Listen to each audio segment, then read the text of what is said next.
Herman Cain was an American businessman and Tea Party movement activist within the Republican Party. Born in Memphis, Tennessee, Cain grew up in Georgia and graduated from Morehouse College with a bachelor's degree in mathematics. Wow, my kind of guy. Numbers. I love the math. Let's continue. He then earned a master's degree in computer science at Purdue University, while also working full-time for the U.S. Department of the Navy. In 1977, he joined the Pillsbury Company, where he later became vice president. During the 80s, Cain's success as a business executive at Burger King prompted Pillsbury to appoint him as chairman and CEO of Godfather Pizza, in which capacity he served from 1986 to 1996. Cain was also chairman of the Federal Reserve in Kansas City, the Omaha branch. From 1989 to 1991, he was also deputy chairman later on in the 1992 to 1994, and then chairman until 1996 of the Federal Reserve Bank of Kansas City. In 1995, he was appointed to the Chem Commission, and in 1996, he served as a senator, as a senior economic advisor to Bob Dole's presidential campaign. From 1996 to 1999, Cain served as president and CEO of the Nominated President Associated from 1999 to 2020. From 1999 to 2020, he remained active in the Republican Party and was co-chairman of the Black Voice for Donald Trump in the 2020 election cycle. Let's get some more information. Editor, roll clip, fair use. What will I tell those people whose jobs I will have to eliminate? Are any of your employees insured now? Yes, sir. Are the Approximately 1/3 of my employees are insured now.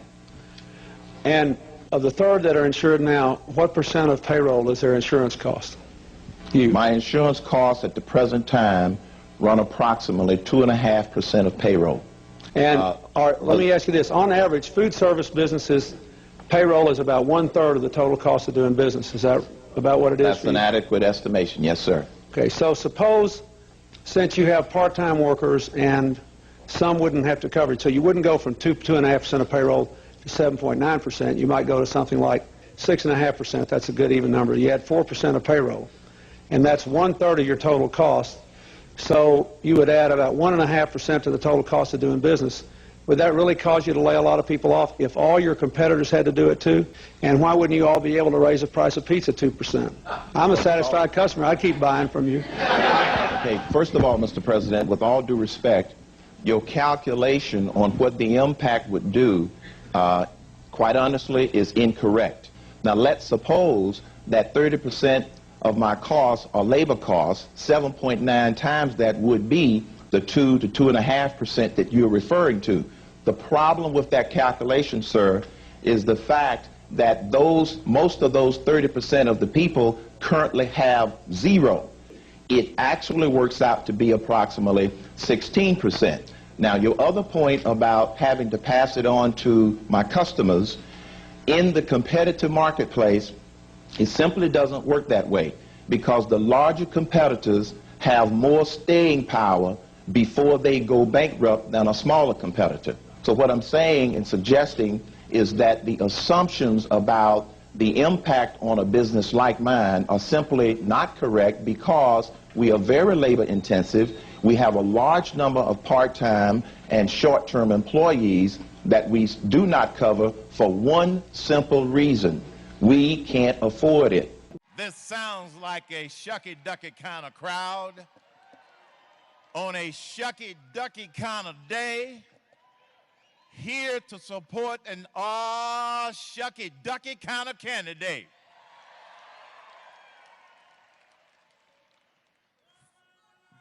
Thank you for being here. I don't need to tell you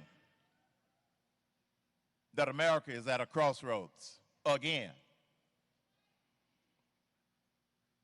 And at this particular point in our history, it is up to us to help get this nation to make the right decisions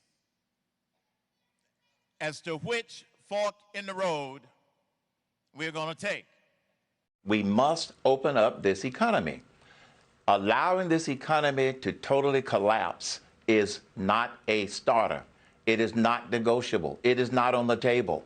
People want to go back to work. What Federal Reserve Chairman Powell was saying is that they are in the lending business. They are doing all that they can do in order to make the lending available through the banks, and that is a good thing. There's not a lot more that they can do. They are not in the spending business. And all Secretary Mnuchin was saying is they have put together programs to allow people to go back to work, and for those businesses that are not operating on the brink, they will be able to open back up their businesses. They want to go back to work. Just like Senator Blackburn said earlier, people want to go back to work, and people want to open up their businesses. So I think that the balance between safety and economics, we can do both. We can do both. Now, one other thing very quickly, Charles. There is a political element in here, and all of the Democrats don't want us to open up, and they keep claiming we might be opening up too soon. Look at the data. We're not opening up too soon. They would love to be able to campaign on a totally collapsed economy and blame President Trump and his administration. I think that we are basically reaching that proper balance with those governors who've had the courage to do both. Why don't you like using African American, by the way?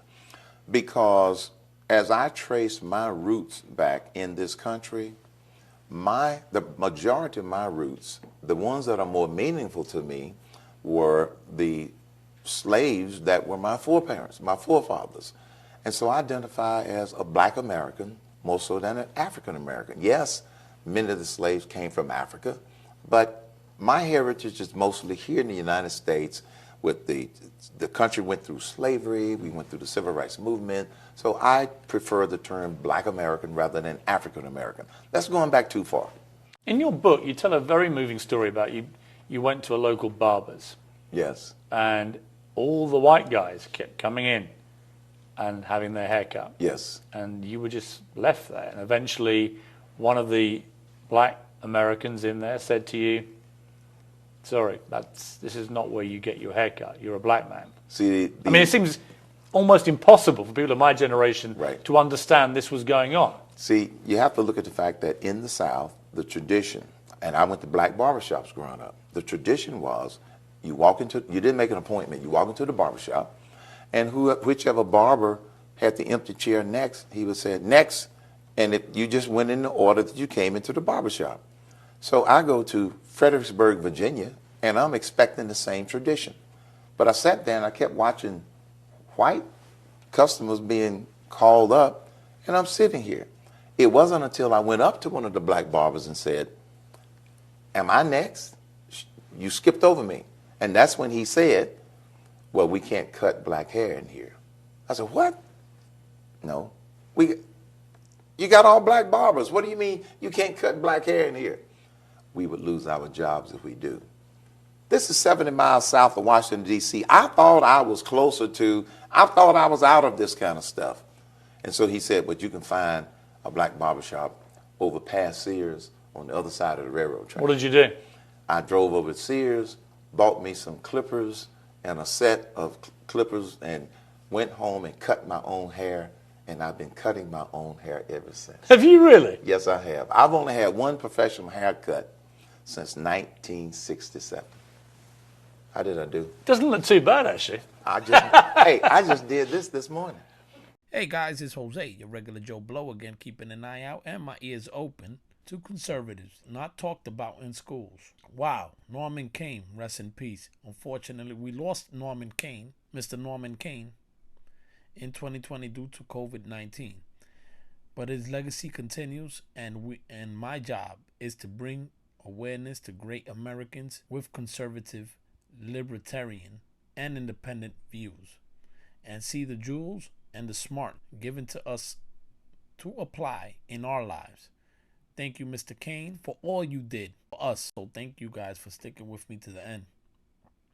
To the next one, stay free.